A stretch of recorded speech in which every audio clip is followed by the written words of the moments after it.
प्रकाश त्याच्यात व्याप्त आलं लक्षात. ते याला काय म्हणायचं, तसं इंद्रियाच्या द्वारे अंतकरण काय होतं, त्या त्या विषयाच्या आकाराचं होत असतं. आणि मग काय होतं, आपल्याला अंतकरणामध्ये त्या विषयाचं काय होतं, ज्ञान.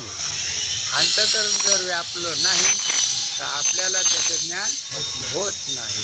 पण आपण काय म्हणतो, मला काही कळलं नाही हो, तुम्ही सांगितलं पण ते समोरून गेले पण मला कळालेच नाही गेले, म्हणजे काय झालं नाही. म्हणून मनाने आकार धरला तर ज्ञान होतं, पण इंद्रियाच्या द्वारे आकार धरल्यामुळं तो विषय कसा ठरला, स्थूल ठरला. कशामुळं, आणि इंद्रिया वाचून जर मन आकार धरीत असलं तर त्याला काय म्हणायचं.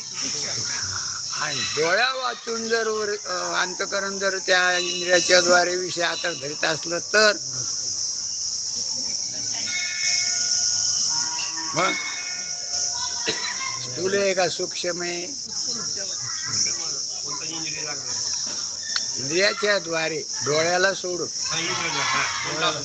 इंद्रियाच्या द्वारे डोळ्याला सोडून जर वरती आकार धरून जर ज्ञान होत असलं तर हा स्थूलच म्हणा. पुन्हा काय आहे त्याला नाव, आघाव काय नाव आहे त्याला. हो स्थूल झालं डोळ्याच्या द्वारे, म्हणजे इंद्रियाच्या द्वारे झालं म्हणून. पण हा आरूप, आरूप पण स्थूलच आलं शात. आणि त्याची त्याला कळत नसल्यावर का नाव आलं. किती मस्त तुम्हाला कळायला बघा बरोबर. त्याची त्याला कळत नाही म्हणून त्याला जड म्हणायचं. डोळ्या वाचून कळतं म्हणून त्याला आरूप म्हणायचं. आलं शात.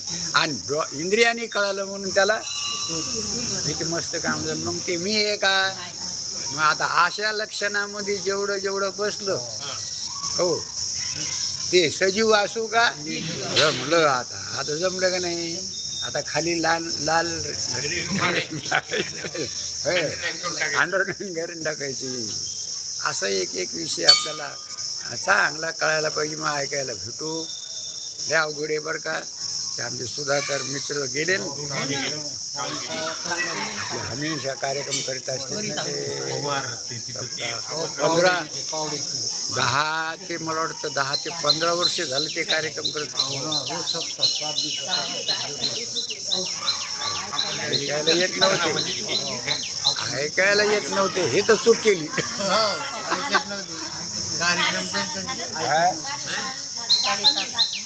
अरे काही असो, झालं म्हणजे झालं. कसं झालं, कवा झालं, व्हायला पाहिजे नाही व्हायला पाहिजे ते गौण आहे. पण झालं, हे झालं, त्यात वाईट झालं का चांगलं झालं.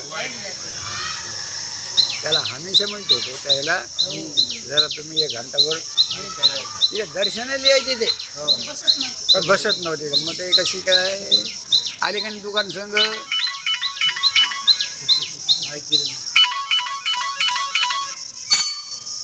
हे ध्यानात घ्या.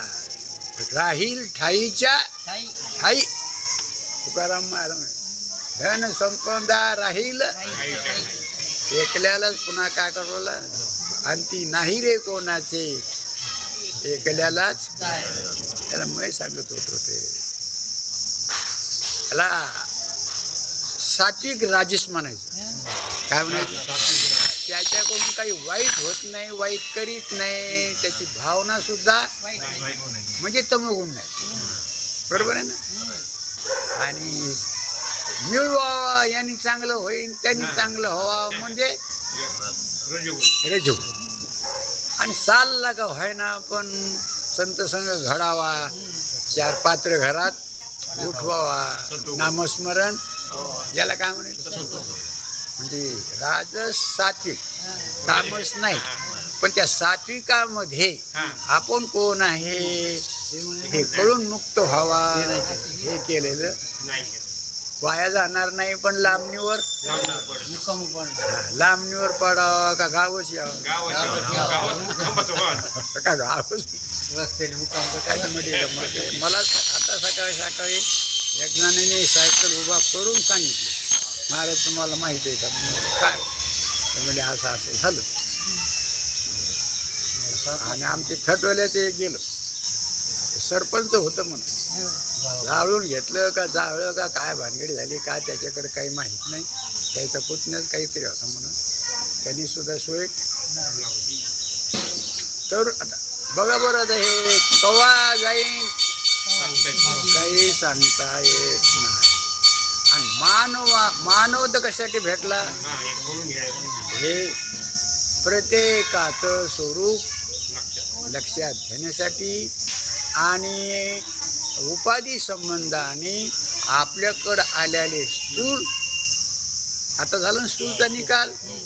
मग आता ते स्थूल शरीर आपल्याला भेटलं भोगायतन म्हणून का ते आपलं स्वरूप आहे? आपलं स्वरूप ते काळं आसन, गोरं आसन, सुंदर आसन, कुरूप आसन, उंच आसन, ह्या सगळ्या शरीराचे पंचीकरणामध्ये 18 सांगितलेले. किती? मस्त ध्यानात घ्यायला पाहिजे. कोणेका रूपाने व्हायना पण 18, आणि त्याच्यावर कल्पित केलेले तर अनंत. ते त्याचा मामा आहे, ते त्याचा सासरा आहे, ते त्याचा यू आहे, त्याचं बप्पा सगळं भाऊ आहे ना, अमुकन तमुकन याचा त्याचा कितीतरी पण 18 तर आहेत.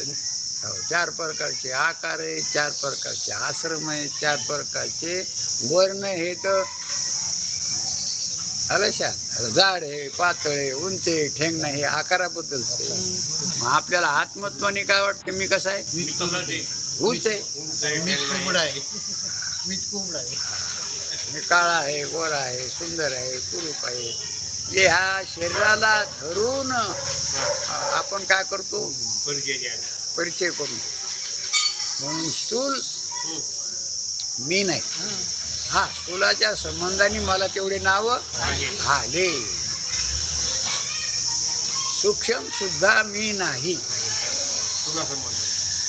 आलं का? सूक्ष्म कशाला म्हणायचं? ज्याचं ज्ञान इंद्रिया वाचून होत त्याला काय म्हणायचं? सूक्ष्म. जड का चेतन? सूक्ष्म जरी असते तर सजीव का निर्जीव? मला वाटतं असं विचार करायला काय हरकत नाही. सूक्ष्म सजीवच असतं का कसं असतं? पण त्याला नाव सूक्ष्म का आलं? इंद्रिया वाचून कळत नाही, इंद्रिय त्याला लागत नाही. पण सरासरी ते स्वभावता सजीव का निर्जीव? सजीवच आहे. लक्षात आलं?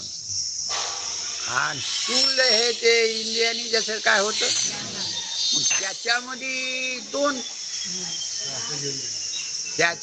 दोन पोट भेद. कोणते? त्याच्यातले 2 पोट भेद कोणते? ह्या कशात? इंद्रियाच्या द्वारे ज्याचं ज्ञान होतं त्याला काय म्हणायचं? त्याच्यात पोट भेद 2 कोणते?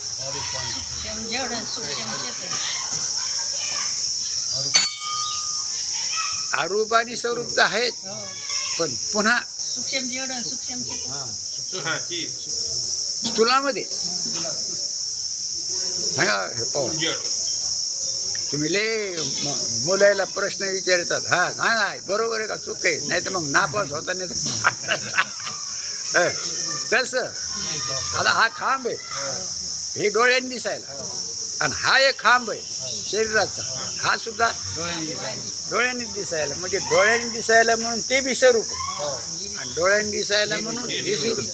पण डोळा हे इंद्रिय आहे, म्हणून तो खांब कसा आहे? स्थूल आहे. आणि हा सुद्धा खांब कसा आहे मग? कारण डोळ्याने दिसायला नाही शरीर, बसलेलं, उभं राहिलेलं, झोपलेलं काय दिसायलं? म्हणजे हे कसं आहे? स्थूलच आहे. पण ह्या दोन्हीत काय फरक आहे? जरा आपण जरा जास्तच बारकाईने चिंतन करावं. हा, आता जमलं, आता क्लिअर कट झालं. हा कसा आहे? स्थूल आहे, पण हा भौतिक ते बी आहे, भौतिक हे बी आहे, पण हे कसं आहे निर्जीवच. आणि हे आता हे सजीव स्वभावत आहे का हे याच्यामध्ये ज्ञानाचा व्यवहार त्या अंतःकरणात व्हायला प्राणाच्या संबंधाने ते आहे म्हणून आणि हे जसं पाणी गरम स्वभावत आहे का केलेलं आहे तसं हे स्वभावता सजीव आहे का याच्यामध्ये प्रगट होण्याची सोय आहे म्हणजे जीव. आणि जीवामुळं हे सजीव गरम आणि त्या गरमीला घेऊन पाणी झालं गरम का पहिलेच गरम. चहा साखऱ्या कसा आहे गोड आहे त्या गोडाला घेऊन चहा काय झाला गोड झाला. पोळी काय झाली गोड झाली का स्वयं गोड. मग हे स्वभावता सजीव आहे का जीवासहित सजीव आहे. अरे आमच्या ताई स्वभावता स्वभाग्यवती का स्वभाग्याला घेऊन स्वभाग्यवती. हा तसं हे जीव आहे का जीवाला घेऊन आहे. हा आता ते मौत कालच झाली मध्ये. आता सजीवाची का निर्जीवाची.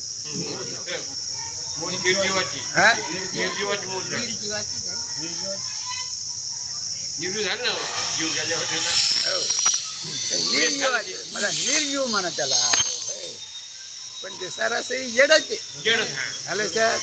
आणि सूक्ष्म जे आहे ना ते केव्हाही सजीवच आहे. आनंद जन्मात गंमत बरं का. अनंत 184 योनीमध्ये जीव आणि ते सूक्ष्म देह हे गाठोड संगत आहे. सूक्ष्म देह आता त्यांचा याच्यातून निघून त्याच्यामध्ये काय झालं लीन झाला तो. त्याला का व्हा शरीर भेटन मग त्याच्या कर्मानुसार त्याला भोग मिळते त्यांची पुढची गोष्ट. म्हणून ध्यानात घ्या महाराज सांगते की सूक्ष्म देह अनेक जन्मात बदलून तोच आहे. त्यांची व्याख्या आहे कसं आहे बदलून तोच आहे. आणि अनेक जन्मामध्ये एका जन्मामध्ये हे शरीर बदलून तेच आहे. आता आपल्याला लहानपणापासून शरीर तेच वाटतं का दुसरं वाटतं. पण बदल झाला वाटतो का तसंच आहे. तुमच्या लहानपणचा 34ला फोटो बघा काढायला असतात असा ठेवा. तुम्हाला ते मी वाटन का ते माझं पोरग किंवा नातू वाटन. म्हणजे शरीराचा काय झाला पण कोण म्हणायला मी तोच आहे. आपला आनंद जन्मात बदलून तेच का आपण आनंद जन्मात न बदलून तेच. आपण आनंद जन्मामध्ये जाणणारे तेच का न बदलून तेच जाणणारे तेच न बदलून. म्हणून आपण आनंद जन्मामध्ये वस्तू जी आहे ना ती वस्तू सत आहे. जाणणारी आहे म्हणून शीच आहे आणि स्वभावातच आनंद रूप आहे. पण ह्या गोष्टीचं कानावर आपल्याला शब्द आला नाही. आणि जिथं कानावर येते तिथे येऊन बसत ठरवतं काय. जिथं कळत नाही तिथं 4 घंटे बसल्याशिवाय असं म्हणतं काय करावं तरी काय करे तो क्या करे. म्हणून ह्या वैदिक धर्म जो आहे हा अनादी मनुष्य देहाच्या कल्याणाचा आहे. आणि एकच गोष्ट ध्यानात ठेवा आपण येणारे 184 फिरणारे जन्मणारे मरणारे त्या धर्माने जे स्वतःला आपण समजायलो त्याचं एकमेव कारण का असन तर आपल्याला आपण विशेष रूपाने ध्यानात घेतलं नाही. आपल्याला आपण ध्यानात घेतलं नाही का विशेष रूपाने घेतलं. सामान्य काय म्हणून हे नाही आहे म्हणून हे म्हणून नाही. हे म्हणून तर हे म्हणून ज्ञान आहे ते विपरीत ज्ञान. मी कुठं खंदाऱ्याचे मी कुठं पवारचे मी कुठं आघावचे मी कुठं लांडगेचे मी कुठं आसोलेचे. हे काय हे विपरीत ज्ञान आहे. हे ब्रह्मात्मक ज्ञान आहे. पण आता सगळेच म्हणायले म्हणल्यामुळं वाटणं ना ते, पण आहे म्हणून जे ज्ञान आहे ते सगळ्यात एक आहे आणि सगळ्याला सारखं आहे. पण विपरीत ज्ञान, ते म्हणणार मी पवार आहे, ते म्हणणार मी आगाव आहे, तुम्ही म्हणणार आम्ही खंदारे येतो, ते म्हणणार आम्ही भाबट येतो, ते म्हणणार आम्ही बुधवंत येतो, अजून काही काही नाव वेगळे वेगळे असते. मग आता हे कशाच्या संबंधाने? हे कोण म्हणायले? जीव म्हणायला का सजीव म्हणायला? कोणा त्यातल्यात बाहेर का पवार कसं ते जीव म्हणायला का सजीव म्हणायला? मी पवार आहे, मी खंदारे, मी भाबड आहे, हे सजीव म्हणायला का निर्जीव म्हणायला? निर्जीव तर काही बघा कसं घसरत आहे. काय तुम्ही काय म्हणजे सजीव म्हणायला? निर्जीव तर म्हणतच नाही, पण सजीव म्हणायला बरोबर आहे का? हे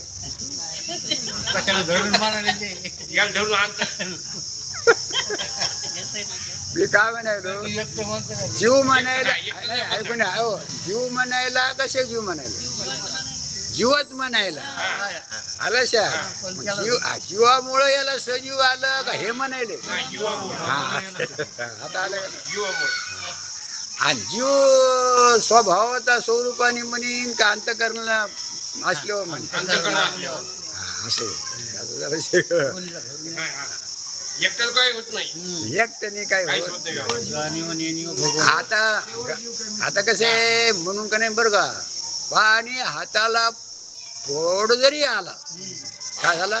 पाणी इतकं गरम झालं, अचानक टाकला हात, अरे बापरे, पुरी होते कारण पण केला का नाही, इतकं गरम झालं, फोड आला. कशाने? पण आता असा निश्चय करायचा, मला पाणी पोळायला हा अनुभव आहे आणि पाणी गार आहे असा काय अनुभव नाही, निश्चय.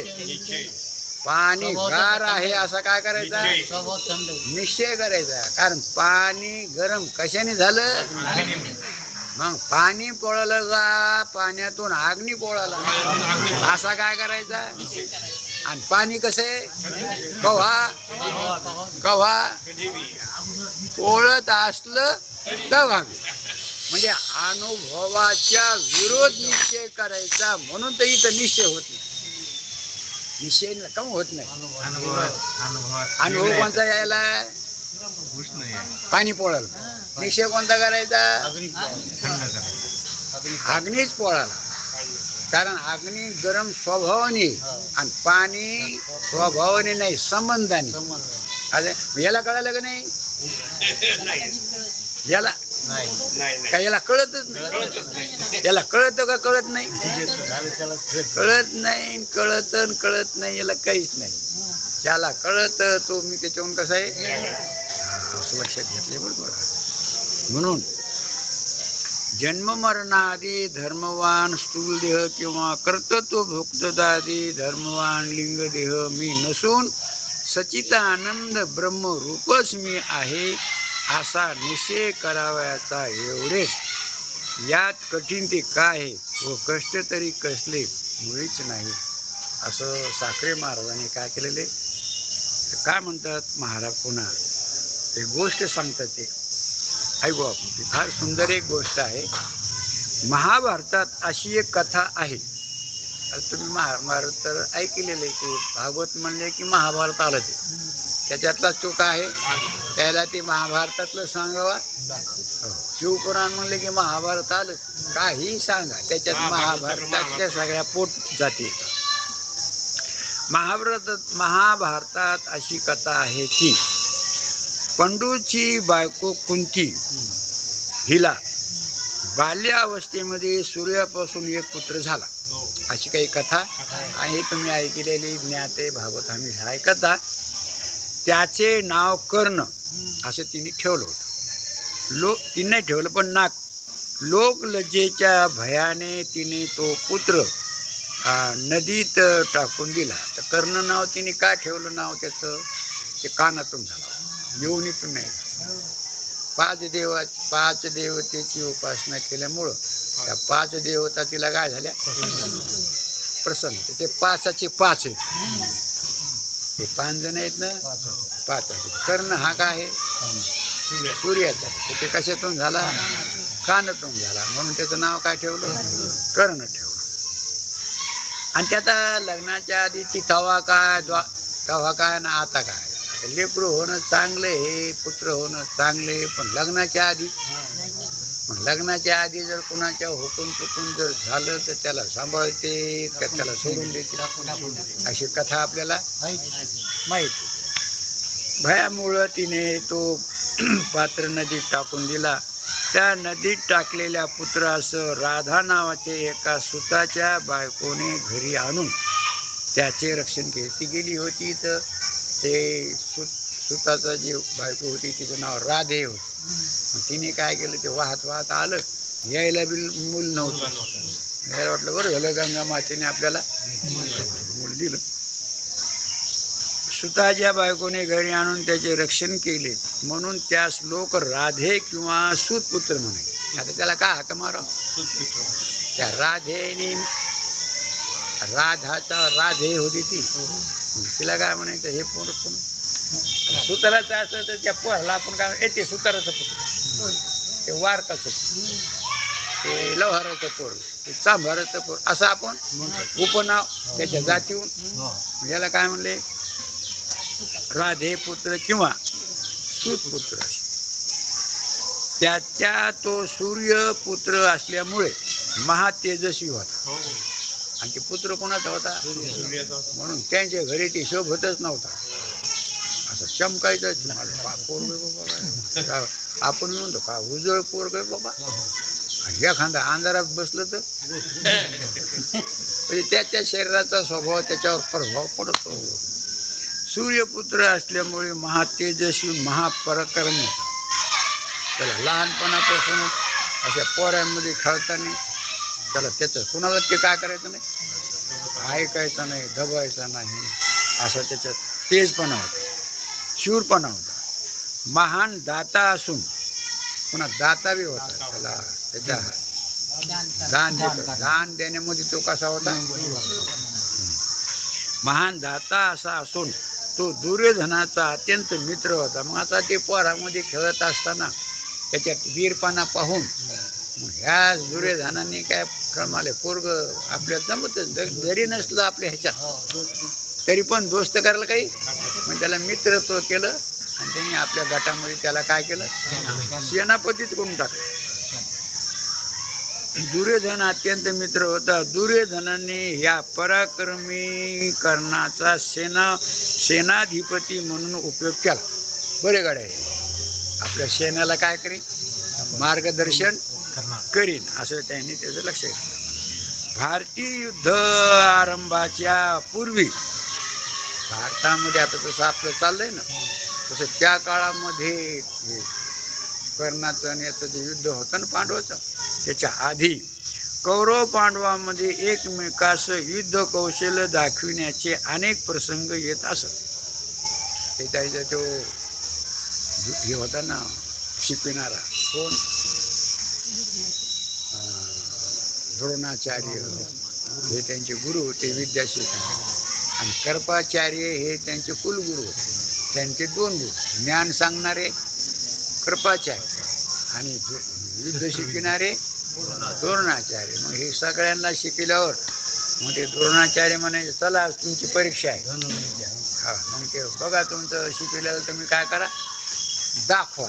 ते असे अनेक प्रसंग तिथं होत होते. एकदा काय झालं म्हणून असा एक प्रसंग आला, सगळेजण जमले. वडाचं झाड होतं मोठं आणि त्या वडाच्या झाडावर त्याला सांगितलं की ह्या सगळ्याला तुम्हाला काय दिसतं रे? मला वडाचं झाड दिसतं. दुर्योधनाला म्हणले तुला काय दिसतं? ते म्हणले मला तो वडाचं झाड दिसतं. त्याच्यावर आता एक मिठी, तुला मिठू दिसतोय का? ते म्हणलं नाही. काय दिसायला त्याला? मग कोणाला फांद्या दिसत होत्या, कोणाला पानं दिसत होते, कोणाला मिठू दिसत होता. अनेक अर्जुनाला विचार, अर्जुना तुला काय दिसतो? म्हणले मिठू दिसतो, मिठूचा मला डावा डोळा. हान म्हणले ते डावा कोण नंबर लागला आणि बाकीचे हे चिडायचे. हे ते म्हणायचं खाते आमचं आणि शिकवायला कोणाला असं वाटलं. आणि याला तर ते नव्हतं, पण याला त्याच्यापेक्षा शूरपणा होता. पूर्वी कौरव पांडवांमध्ये एकमेकांमध्ये युद्ध कौशल्य दाखविण्याचे अनेक प्रसंग होत असत. त्यावेळी कौरवाच्या बाजूने ज्यावेळी कर्ण युद्ध कौशल्य दाखविण्याकरता हातामध्ये धनुष्यबाण घेत असे, त्यावेळी पांडवांनी तू राजपुत्र नाहीस, कौरव नाहीस किंवा कोणते नाहीस, म्हणजे पांडव नाहीस, म्हणून तुला धनुष्यबाण घेऊन राजपुत्रात येण्याचा अधिकार नाही, अशी ती चिडीत होती. कोण? पांडव. आणि ते तर येत होते याच्या संग.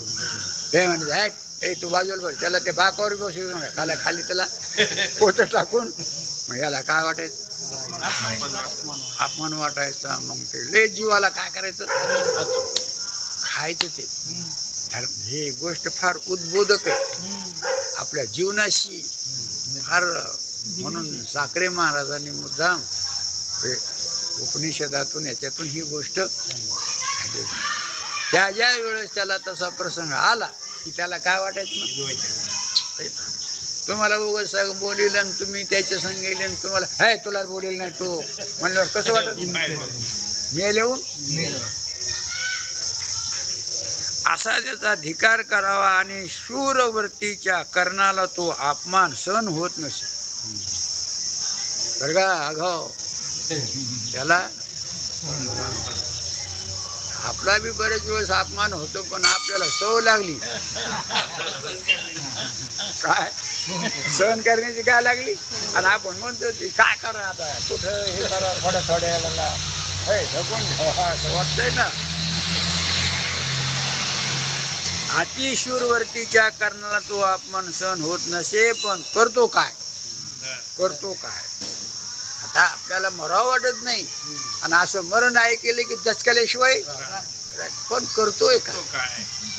आज ते गेलं, उद्या कोण म्हणते?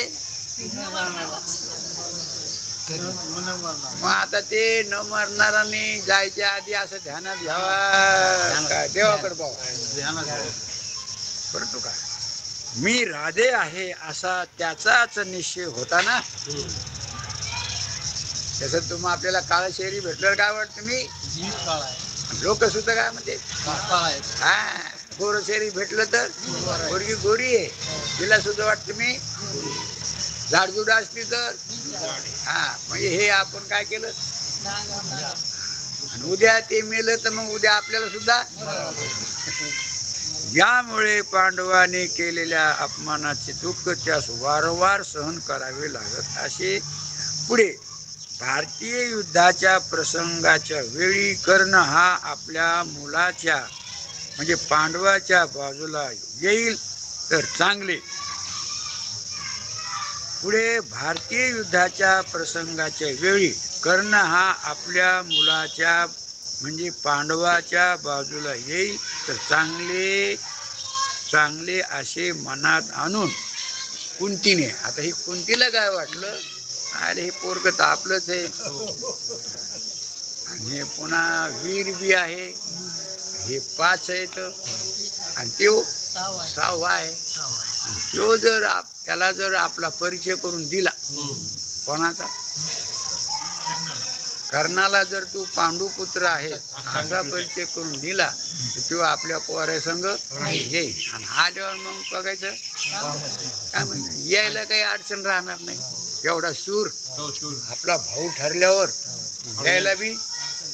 असं तिने मनामध्ये काय केलं? मनामध्ये रचना केली आणि निश्चय केला की याला काय करा, आपला तू आहे असा परिचय करून देवा. त्याला एकांतात बोलावून सगळ्या देखत काय सांग ही गोष्ट का सगळ्या देखत सांगणार त्याला सांगायची. एकांतात बोलवून मोठ्या कळकळीने तळमळीने आईच्या वात्सल्याने म्हणून बुडत हे जन न देखिवे डोळा म्हणून येतो कळवळा म्हणून असं काहीतरी आहे ना. तसं हे श्रुती माऊली म्हणून वेद बाप आहे आणि श्रुती काय आहे माऊली आहे. आणि जीवाच्या कल्याणाकरता एवढी भानगड आहे. श्रुती मातेला ह्या जीवाचं कल्याण व्हावा म्हणून तिला खूप तळमळ वाटते. कोणाला? हा, जसं कुंतीला काय वाटलं हा ते दृष्टांत कमी पडायला स्वार्थाने म्हणायली का कसं टाकून कोणी दिलं कशामुळं आणि आता ती विजय व्हावा म्हणून हा असं तर आपला खेळ आपल्या जगाचा आहे. बस बस कर्णाला बोलावून मोठ्या कळकळीने सांगितले. काय सांगितले तिने? कळकळीने सांगितले की तुला लोक राधे म्हणतात. तुला लोक सगळे काय म्हणते? राधे म्हणतात.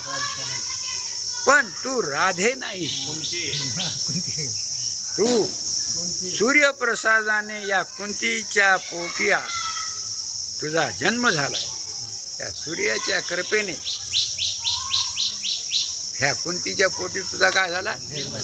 जन्म झाला. तू राधे तस हे जीवा तुला वासनेने तुला जन्म घेणे लागे पण तू वासनेचा नाही. आणि वासनेने मिळणारं शरीर त्याचा तू कोणाचा आहे? ती म्हणते जसा सूर्याचा आहे तसं तू ज्याचा जन्म नाही असा जो परमात्मा ब्रह्म त्याचा तू अंश आहे. भगवान सांगले ममे अंशो जीव लोके जीवभूतच असा तू आहे. किती खाली आला, किती संकोचोने कार्य होतोसे लहान. हे आपोषण ब्रह्मांडाचे. ब्रह्मांडाचं आपोषण म्हणजे ब्रह्मांडापेक्षाही तू कसा आहे त्याला जाणणारा तू त्याच्यावर. म्हणून तू खरोखर कोणतेच आहेस. हे जसे कोणते आहेत ना हे सुद्धा मला कारण त्याला शाप होता. त्या पांडूला काय होता?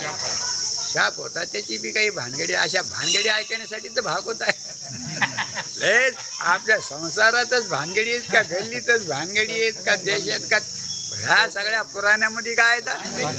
पण ह्या भानगडी डोळसपणाने कळायला चांगल्या आहेत पण कसं कळायला पाहिजे? सांगणारे डोळस पाहिजे म्हणजे आपल्याला ते डोळसपणाने काय करते. आता कोणते आहेस तू कसा आहे ते सुद्धा मला मंत्रणी झालेले आणि ते सुद्धा मला मंत्रणी झाले. असे कुंतीचे वाक्य श्रवण करून कर्णाला आपण राधे नसून कुंती पुत्रच आहोत असा निश्चय झाला. कोणाला? कर्णाला असं वाटतं की राधे नाही मी कोणते आहे असा त्याचा काय झाला. आणि असा निश्चय झाल्यामुळं त्याला इतका आनंद झाला की त्याच्या अंगामध्ये शौर्य निर्माण झालं. कर्ण पांडवाचा सहकारी कर्ण पांडवाचा सहकारी झाला नाही पण राधेत्व संबंधाने असलेल्या हीनत्वाचा व दुःखाचा नाश होऊन तो सुखी झाला. त्याला त्याचं जे हीनत्व त्याचं दुःखत्व त्याचा काय झाला ह्याला तो यात संशय नाही. ते झटका निघून गेला. कर्णाला राधेत्वा संबंधी दुःख नाश करण्याचा व कोणतेत्वाचा आनंद प्राप्त करून घेण्याचा श्रम ते काय पडले किती पडले फक्त तिच्या मुखातून का त्याला का तीर्थ करावं लागले, काही अनुष्ठान करावं लागले, का काही दान करावं लागलं होय का नुसतं ऐकलं. तसंच तुमचं सुद्धा आपलं सुद्धा हे स्थूल सूक्ष्म संघात सजीव असो का निर्जीव असो पण भौतिक जड आणि स्वप्नासारखा कल्पित आहे असं मांडी घालून जर बसून ऐकून असा निश्चय झाला तर किती पैसे गेले खिशात. काही त्रास बरं काही हा घाव वेळ दिला का. हेरी जरी तुम्ही नसते ऐकायला आले तरी तिकडं तुमचे शिल्लक राहिले असते. जसे पैसे नाही खर्चिल्यावर मोदीची एखाद्या म्हाताऱ्याला पैसे आले त्यांनी खर्चिलेच नाही त्याचे. एक जण काल म्हणला भेटला कोणाला तरी पैसे द्यायचे होते 500 रुपयाची नोट दिसली मला. दाजी असे हो म्हणजे मोदी बरं ते मला म्हाताऱ्या माणसाला म्हणून त्यांनी जरा इमानदारीने राखली पाहिजे का नाही. हो कोण लावायला घरचे लावीनच राव तुम्हाला लयच बाबा का मरत काय चहा नाही पेलं आता त्याला काय सांगायचं. मी म्हणलं जपून वापरा म्हणून. हो नाही म्हणलं जपून म्हणजे पुरले पाहिजे ना. आपल्या हिशोबाने तंबाखूला ह्याला त्याला कुठं मागत बसावं भर काम तर करीत नाही. पुन्हा हे लय मान खाऊ घालेला कटाळत नाही पण हे आघावपणाला कटाळ येते. तर मग ते खर्चला ती नोट खर्च येते का नाही. तसं आता इथं तुम्ही एक घंटाभर ऐकले तर तुमचं आयुष्य खर्चलं का नाही. नाही खर्चलं का खर्चणारच होतं. तुम्ही इथं नाही आले कुठं का पाहणी बसले तर हा शिल्लक राहील. तसं या ठिकाणी ह्या जसं त्या कोण त्याला काय खर्च आला कोणाला तसं आपल्याला जर हे असं आपल्याबद्दल ऐकायला भेटलं तर मग सुख दुःख कर्तेपणा भोगतेपणा आपण असं ठरवावं. दिसणं न दिसणं ऐकू येणं न ऐकू येणं चलणं न चलणं बोलणं न बोलणं हे सगळं शांत डोकं ठेवून तुम्ही एकांतात बसून चिंतन करा. आज आपल्याला बोलता येतं म्हणून लोक म्हणजे बोलणार येत. आज आपल्याला ऐकू येतं म्हणजे ऐकणार येतं. आज आपल्याला चालता येतं म्हातारा चालत आहे अजून धरायची काही उद्या तर हे कोणा संबंधाने हा मग शरीर संबंधाने मला ते नाव आले का मी बोलणारा आणि न बोलणारा चालणारा न चालणारा. आणि लोक का म्हणजे आज ते आज आपण दिसेल तर उद्या मग आपण दिसणार आहे का न दिसणार. ते दिसणारं शरीर असताना ठरून टाकावं का उद्या गेल्यावर आपण कसे नाही निश्चय न दिसणारे का न बदलणारे.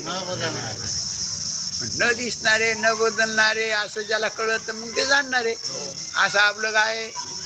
आता हे धर्म प्रतीला येत असताना हे ज्याचे त्याच्यावर आणि त्याला जाणणार मी त्याच्याहून त्या कारणाने जसा निश्चय केला की मी कोण आहे आणि मी राधे मला लोक म्हणतेत म्हणून मी मला राधे म्हणायलो का मी राधे सुपुत्र आहे. तसं मग मी दिसणारा का न दिसणारा काळा का गोरा का तरुण का म्हातारा का सुखी का दुःखी का गरीब का श्रीमंत का पुत्रवान का पुत्रहीन हे लोकांना लागून लागत हे इतकं पक्क झालंय ना. हे तुम्हाला काय सांगू हे इतकं पक्क झालं की तव्याचं काळ निघतच नाही. कोणती साबण वापरायचं त्याच्यामध्ये कुंकुम लावायचा उपयोगात तसं किती बी घासा हा इतकं पक्क झालेलं आहे. पण अंतकरण शुद्ध होऊन जर साधन चतुष्टय संपन्न होऊन जर श्रवण केलं त्यासाठी जे आल्या पाहिल्या मनोदोष विक्षेप दोष हा त्याच्याने मग विवेक तयार झाला. विवेकाने वैराग्य तयार झालं. वैराग्याने समजाग्यता आले. त्याच्यातून पुन्हा याच्यातून कोहा पार पडून जिज्ञासा तयार झाली. मग हे मला कोण सांगणारा भेटन? ते सद्गुरूची भेट झाली आणि त्याच्या मुखातून असं ऐकायला भेटलं करणारासारखं त्याचं काम झालं. सर्वांनी काय कळलं, मनाने काय कळलं, निध्यासन कळल्यानंतर तो पदार्थ शोधन निश्चय झाला, त्याचं काम. अशातला प्रकार त्या कुंतीपुत्राला झाल्यामुळं हीनत्व दुःखाचा नाश होऊन तो सुख झाला यात संशय नाही. कर्णाला राधेत्व संबंधी दुःख नाश करण्यास व कोणत्याचा आनंद प्राप्त करून घेण्यास श्रम ते काय पडले? श्रम काहीच नाही, फक्त कुंतीच्या वाक्यावर अबाधित प्रामाण्य करण्याचे होते, बाधित नव्हते. त्याला वाटत होतं की पतिव्रता आहे आणि खरं सांगू तुम्हाला एक नियम आहे, असा एक नैसर्गिक नियम आहे की जी बाई आहे ती पुत्राच्या बाबतीत कधीच खोटं बोलणार. हे एकाच आहे आणि एकाच आहे असं. पण एखादी पैसे घेऊन जरी म्हणत असते तर पैशापुरतं म्हणीन का स्वानुभवानी म्हणे. तुकाराम महाराजाच्या चरित्रामध्ये कथा आलेली. तुकाराम महाराजाच्या चरित्रात एका सावकारांनी एका त्या बाईला पैसे दिले आणि आरोप घेतला की सांग हे त्याचे मग कोणाचं. आणि तिने सांगितलं, बोला एवढं मोठं दागिनेच केला, काय केलं. पण ज्या वेळेस त्याची फजिती होऊ लागली कोणाची, किती म्हणजे ह्या साधारण पैशासाठी मी एखाद्या थोर पुरुषावर वास्तविक तर हे याचंच आहे. तिने सगळं जाहीर केलं की हे तू हे दागिने हे मला ह्याची काही सगळ्याला सांगितलं की यायचं नाही हे ना. कधी ती म्हणणारच नाही. हे त्या स्त्रीचं काय आहे, स्त्रीत्व आहे. ज्याचं आहे त्याचंच नाव घेणार आहे, कोणाचं बी नाव घेणार नाही. तसं याला वाटलं की कोणाचं बी नाव कसं घेईन. कोण ती राज ही आहे ती का साधारण काय झोपडीत राहणारी बाई आहे का आहे. म्हणून प्रामाण्य करण्याचे होते एवढेच काय ते. तसंच आपल्याला डॉक्टरवर विश्वास असला तर औषध आणि रोग नीट होईल.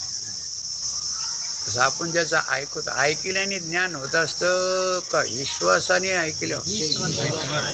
विश्वास तो करी देवावरील काहीतरी वचन आहे.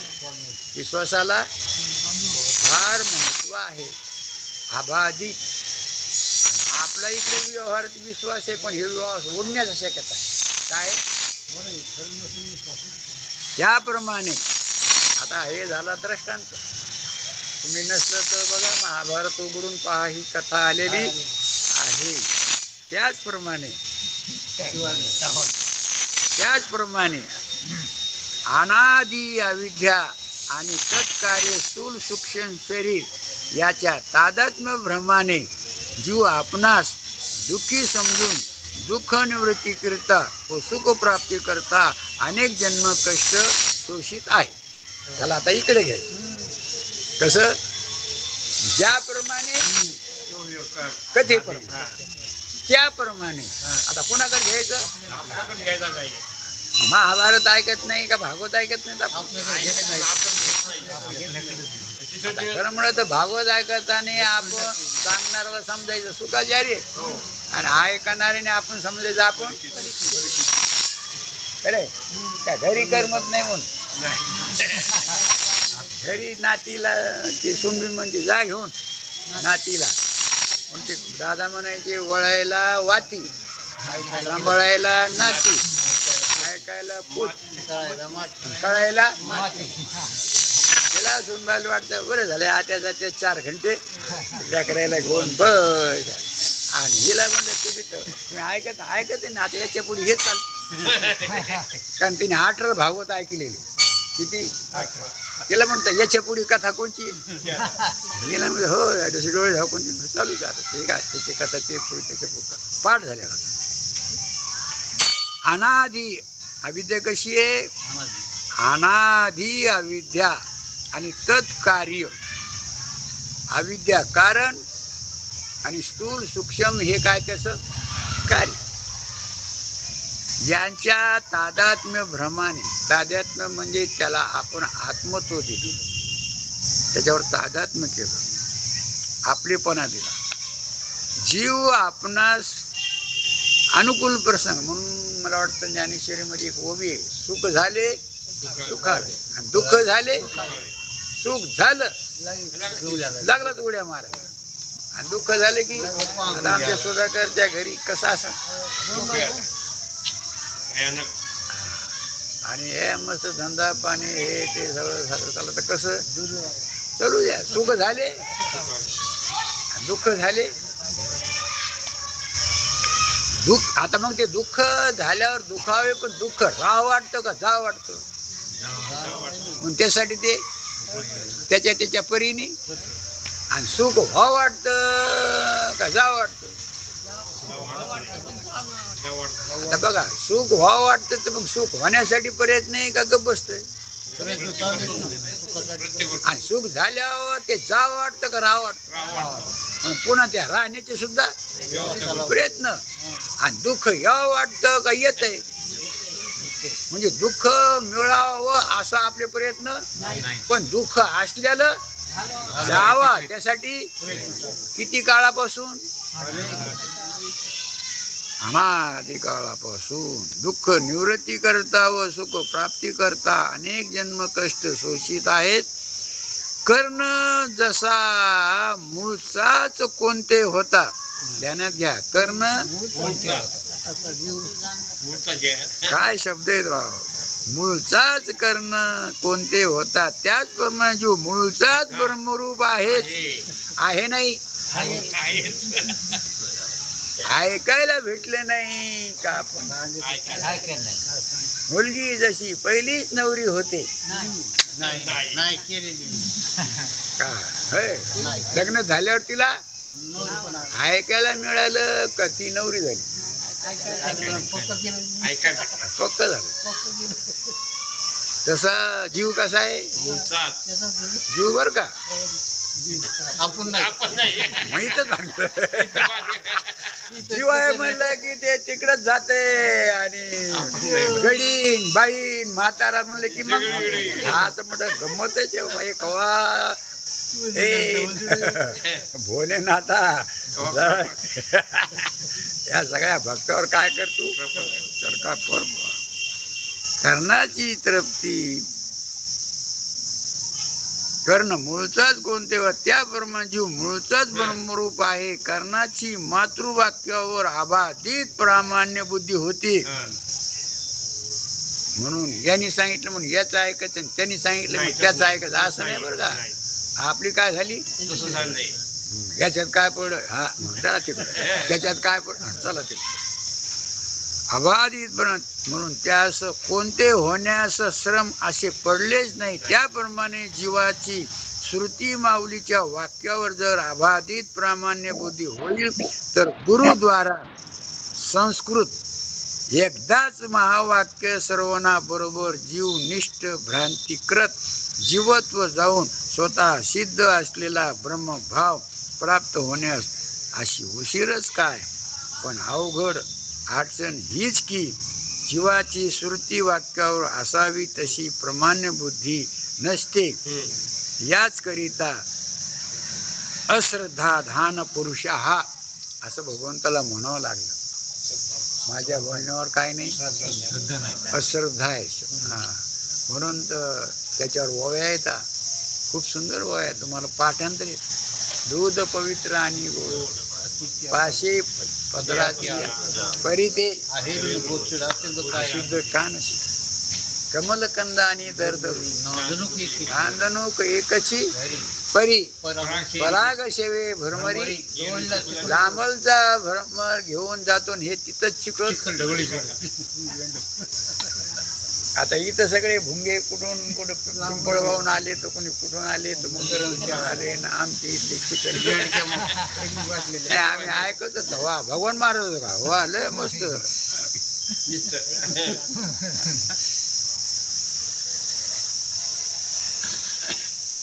निदेवाच्या परवरी लोह्या तुलाते सहस्रवरी वरी बैसोनी उपासे घरी तैसा हृदयामध्ये आत्माराम सर्व सुखाचा आराम परी शांतीशी काम असं प्रमाण घेऊन अश्रद्धा धाना पुरुषा धर्मशास्य परम तप अप्राप्य माम निवर्तन्ते मृत्यू संसार वत वर्णी गीता अध्याय 9:30 श्लोक असे अर्जुनास भगवंताने बजावून सांगितले आहे. राहिलेला विषय आपण पुंडलिकावरती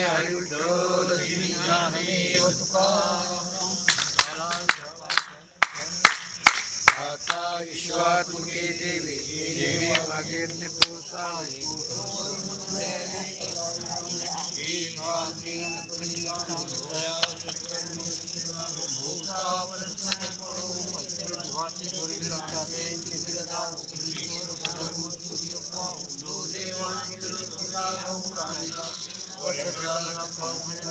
ईश्वर